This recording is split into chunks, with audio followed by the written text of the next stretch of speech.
Cooled play concert में शाहरुख खान का चर्चा, सोशल मीडिया पर धूम मच गया। बम्बई बॉलीवुड के बादशाह शाहरुख खान को कूल्ड प्ले के फ्रंटमैन क्रिस मार्टन ने अपने बम्बई कंसर्ट के दौरान खराजे तहसीन पेश किया, जिसने शायकीन के दिल जीत लिए। कंसर्ट में क्रिस मार्टन ने अपने परफॉर्मेंस के दौरान कहा, शाहरुख खान हमेशा के लिए।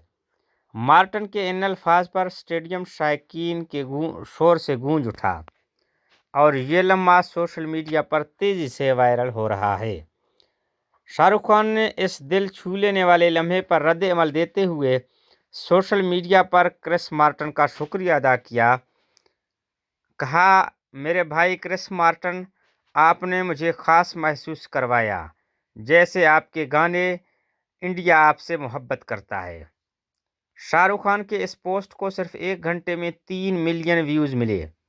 शाहरुख खान की बेटी सुहाना खान ने भी कंसर्ट में शिरकत की और अपने इंस्टाग्राम पर यादगार लम्हात शेयर किए।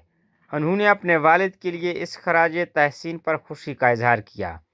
कूल्ड प्ले इस वक्त अपनी music of the sphere world tour के सिलसिले में इंडिया में मौजूद है।